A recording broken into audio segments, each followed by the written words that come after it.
کہ جیسے کوئی آدمی اپنے جانوروں کو، گائے، بھینس، بیل، بکریوں کو، بھیڑوں کو کسی کی چراغ راہ کے قریب جا کر چراتا ہے تو اس کو منع کیا گیا کہ اس کے قریب نہ جائے۔ کیوں؟ ہو سکتا ہے کہ اس کے جانور دوسرے کی حدود میں چلے جائیں۔ یہی مثال بیان کی جا رہی ہے کہ اپنے آپ کو جو اللہ نے حدود مقرر کی ہیں اس سے دور رکھو، اس کے قریب نہ جاؤ۔ بے جا لا یعنی قسم کے سوال نہ کیے جائیں۔ جیسے بعض لوگ جب سوالوں میں پڑھتے ہیں تو وہ پوچھنا شروع ہو جاتے ہیں کہ آپ کیسے پیدا ہوئے، آپ کے والد کون ہیں، ان کے والد کون ہیں، ان کے والد کون ہیں، اور آخر میں جا کر وہ یہ سوال بھی کر بیٹھتے ہیں کہ آپ ان کی وجہ سے دنیا میں آئے۔ تو آخر میں آدم علیہ السلام، تو آدم علیہ السلام کو کس نے پیدا کیا؟ اللہ تعالیٰ نے۔ تو پھر وہ یہ بھی سوال کر دیتے ہیں کہ اللہ کو کس نے پیدا کیا، جو کہ کفر ہے۔ ظفر بشرح الأربعين من سنة الهادي الأمين۔ الحمد للہ نحمده ونستعینه ونستغفره ونعوذ باللہ من شرور انفسنا ومن سیئات اعمالنا،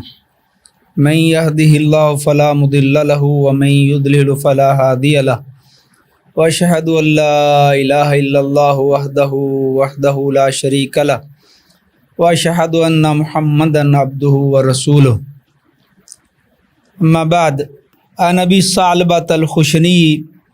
جرثوم بن ناشر رضی اللہ تعالی عنہ عن رسول اللہ صلی اللہ علیہ وآلہ وسلم قال ان اللہ تعالی فرض فرائض فلا تضيعوها وحد حدودا فلا تعتدوها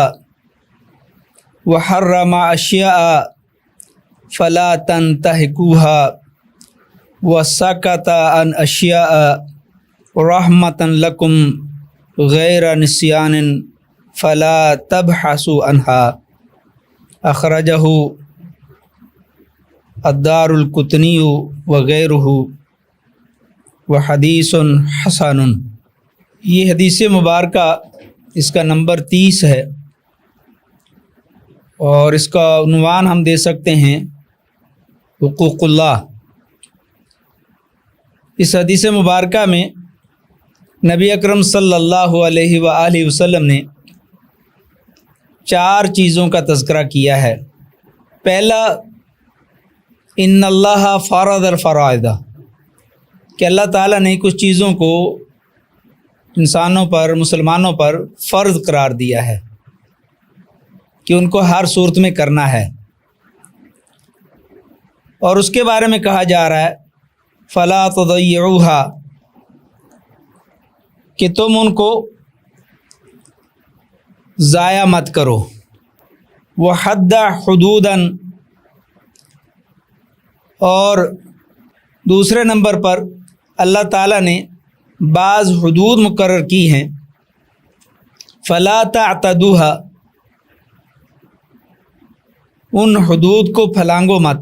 ان سے تجاوز مت کرو۔ وحرم اشیاء، اللہ تعالیٰ نے کچھ چیزیں حرام قرار دی ہیں، فلا تنتهكوها، تو ان کے قریب نہ جاؤ، ان سے باز رہو، انہیں استعمال نہ کرو۔ اور چوتھی چیز اس حدیث کے اندر بیان کی ہے وہ سکت عن اشیاء، اللہ تعالیٰ نے بعض چیزوں پر خاموشی اختیار کی ہے، رحمتاً لکم، رحمت کے طور پر، اپنی رحمت کرتے ہوئے تمہارے اوپر، غیر نسیان، بھول کر نہیں، فلا تبحثوا عنہا، اس کے بارے میں قرید میں نہ پڑھو۔ تو یہ 4 چیزیں یہاں پر اس حدیث مبارکہ میں بیان کی جا رہی ہیں کہ اللہ تعالیٰ نے ایک تو فرائض مسلمانوں پر عائد کیے ہیں، نماز کی شکل میں، روزے کی شکل میں، زکوٰۃ، حج، جہاد، سچ بولنا، ایمانداری، دیانتداری، یہ ساری چیزیں فرائض میں سے ہیں، فرض ہیں۔ ان فرائض کو پورا کرنا، ان فرائض پر عمل پیرا ہونا، گویا کہ اگر کوئی اس پر عمل پیرا نہیں ہوتا تو ان فرائض کو وہ ضائع کر رہا ہے۔ اللہ تعالیٰ کو اپنے فرائض کردہ چیزیں جتنی بھی ہیں جو اللہ نے فرض کی ہیں وہ اللہ تعالیٰ کو بہت زیادہ پسند ہیں۔ حدیث میں آتا ہے کہ اگر کوئی اللہ کا قرب حاصل کرنا چاہتا ہے تو وہ فرائض پر عمل کرے۔ جو چیزیں اللہ نے فرض کی ہیں، جن کا حکم فرض کے زمرے میں آتا ہے، ان کو عمل میں لائے، اللہ اس سے خوش ہوتے ہیں اور اس بندے سے محبت کرتے ہیں، اس کو اللہ کا قرب حاصل ہوتا ہے۔ تو جو ان سے روگردانی کرتا ہے، ان فرائض سے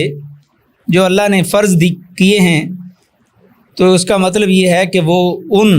چیزوں کو جو اللہ نے فرض قرار دی ہیں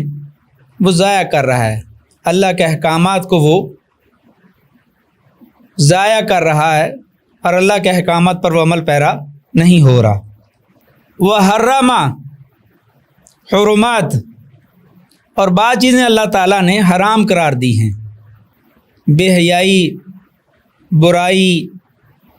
بدکاری، دھوکہ، شراب خوری، چوری،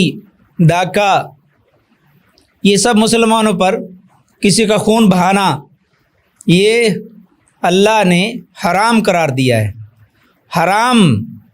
کہا اس پر کہ جو عمل کرے گا وہ اللہ کی حرمات کو، محرمات کو پامال کرے گا، اور اس کے لیے فرمایا جا رہا فلا تنتہکوہا، اس کے قریب بھی مت جاؤ، ان سے دور رہو۔ اور تیسری چیز بتائی وحد حدوداً، اللہ نے کچھ حدود مقرر کی ہیں کہ یہاں سے آگے نہیں بڑھنا، یہاں رک جانا ہے، اس سے تجاوز نہیں کرنا، اس حد کو نہیں پھلانگنا۔ تو اس کا بھی اللہ کے پیارے حبیب ہمیں حکم دے رہے ہیں فلا تعتدوها، کہ اس سے تجاوز نہ کرو۔ اللہ تعالیٰ نے قرآن کریم میں بھی بہت سی جگہوں پر اس کا تذکرہ کیا ہے۔ یہ سورہ اعراف کی 33 نمبر آیت ہے۔ اللہ تعالیٰ فرماتے ہیں اپنے پیارے حبیب سے، قل، اے میرے پیارے نبی فرما دیجئے، انما حرم ربی الفواحش ما ظہر منها وما بطن والاسم والبغی بغیر الحق وان تشرکوا باللہ ما لم ينزل به سلطانا وان تقولوا علی اللہ ما لا تعلمون۔ آپ فرما دیجئے کہ میرے رب نے بے حیائی کے کاموں کو، وہ ظاہر ہوں یا پوشیدہ ہوں، وہ اللہ نے حرام قرار دیے ہیں، اور اسی طرح گناہ کے کام، بے حیائی کے کام بغیر حق کے، اور اسی طرح اللہ کے ساتھ شرک کرنا، اور جس کی اللہ تعالیٰ نے کوئی سند اور کوئی دلیل نازل نہیں کی،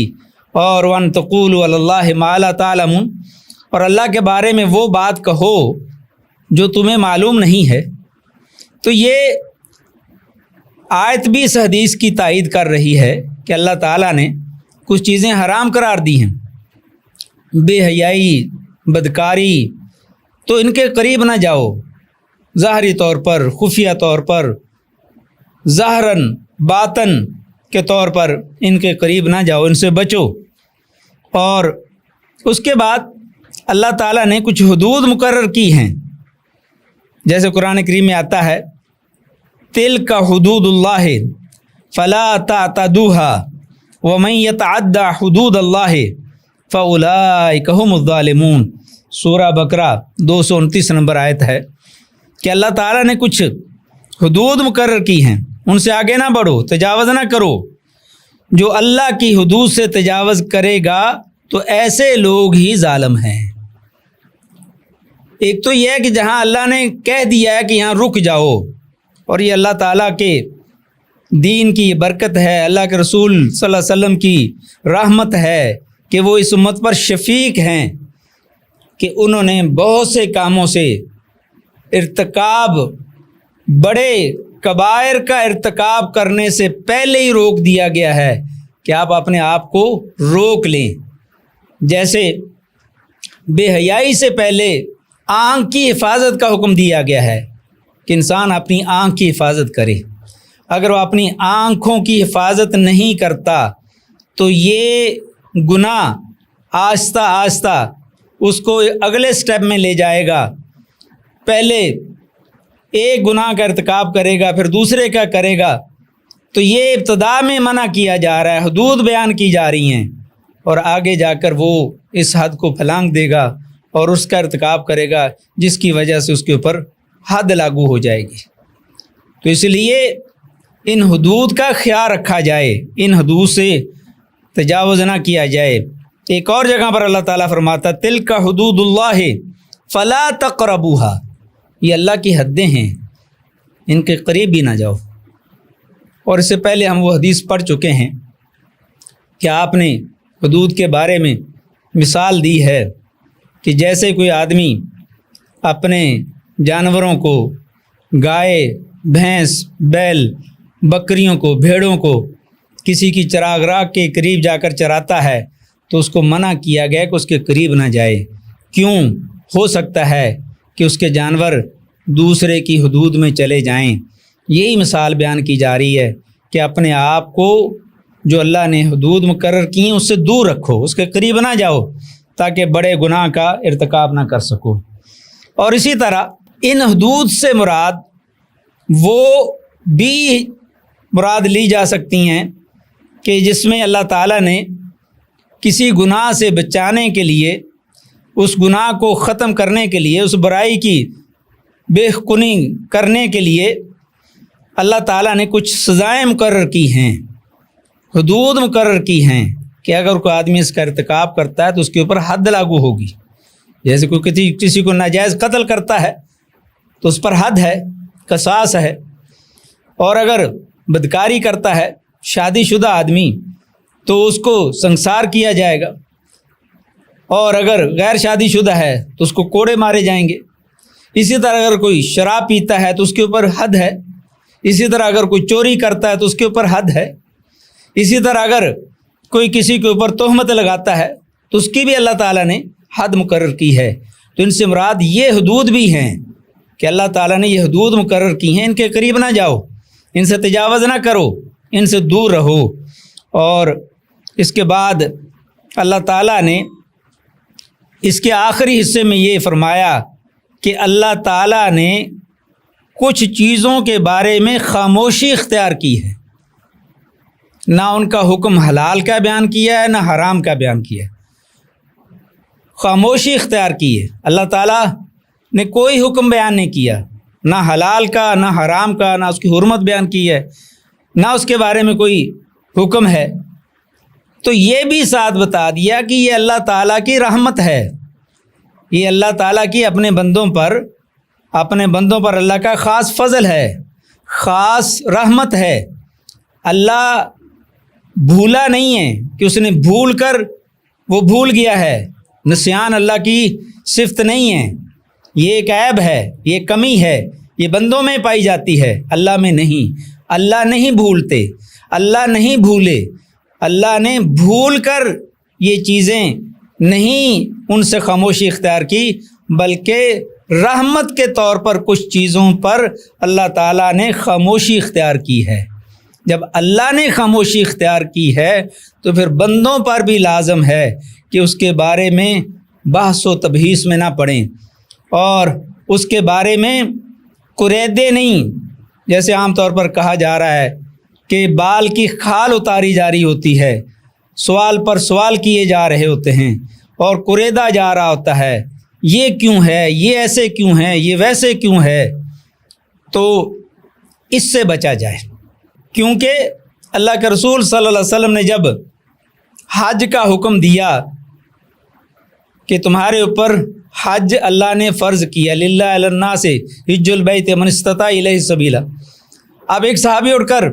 فوراً سے کہتے ہیں افی کل عام یا رسول اللہ، کیا ہر سال حج ہے ہمارے اوپر؟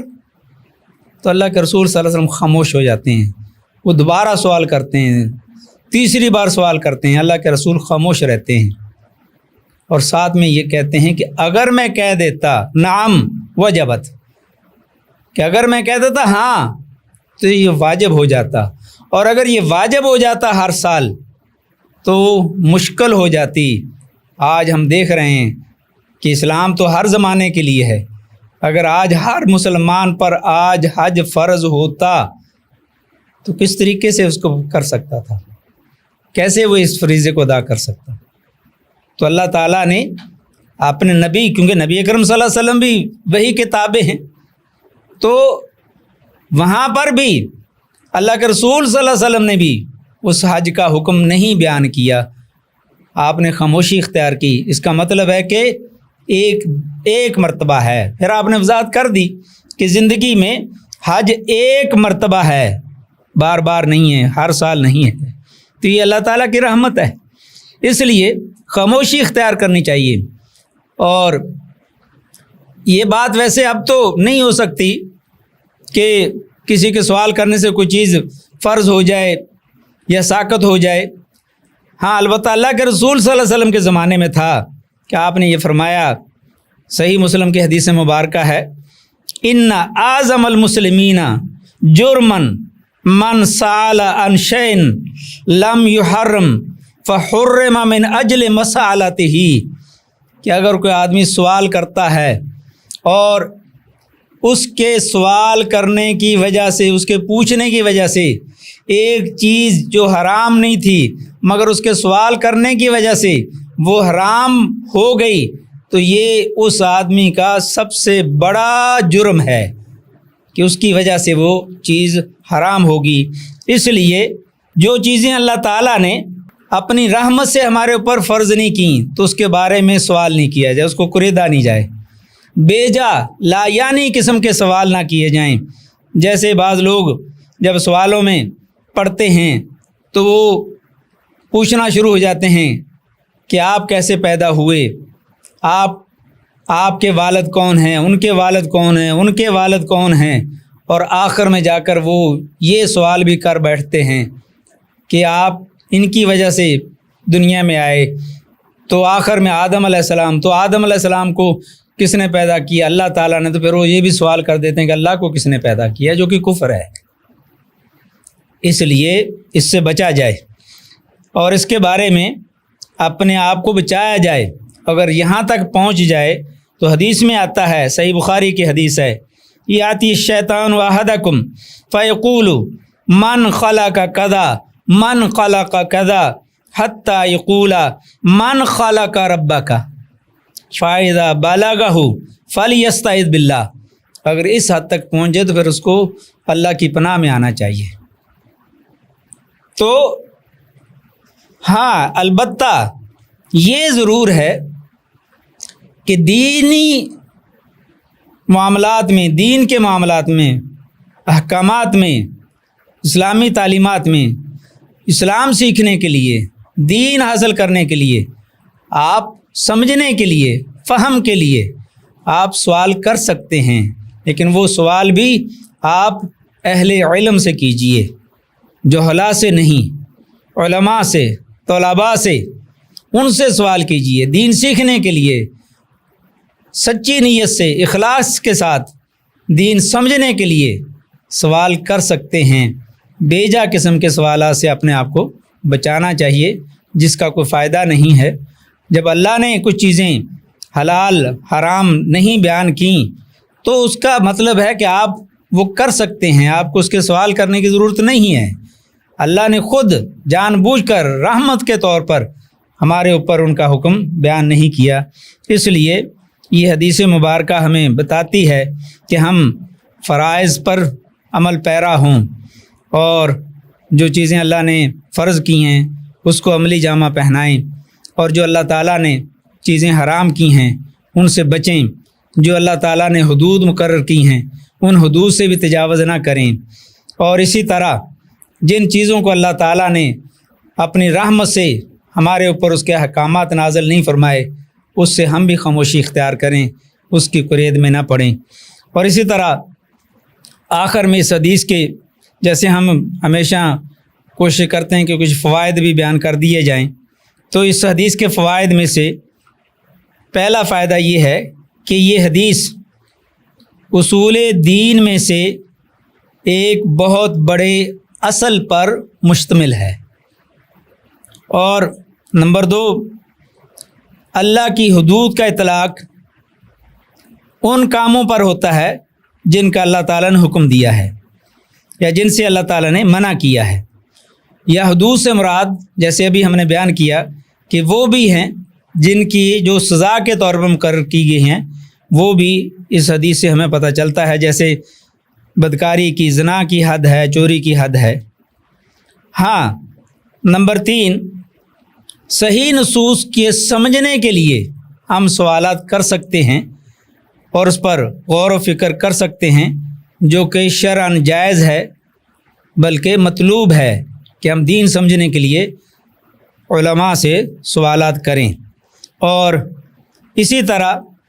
چوتھا فائدہ اس کا یہ ہے کہ جو غیبی امور ہیں، جو غائب سے تعلق رکھتے ہیں، جو غیبیات سے ہیں، اس کے بارے میں بلا وجہ اس کے بارے میں بحث نہ کی جائے، کیونکہ حدیث میں اس سے منع کیا گیا ہے۔ اللہ سے دعا ہے کہ اللہ تعالی ہمیں جو احادیث ہم پڑھ رہے ہیں، اللہ تعالی مجھے بھی، آپ کو بھی، اور سارے پڑھنے والے اور سننے والے سب کو اللہ تعالی ہمیں عمل کی توفیق عطا فرمائے۔ وآخر دعوانا الحمدللہ رب العالمین۔ قال الله قال رسوله قال الصحابة هم أولو العرفان ما الدين نصبك للخلاف سفاهة بين الرسول وبين قول فلان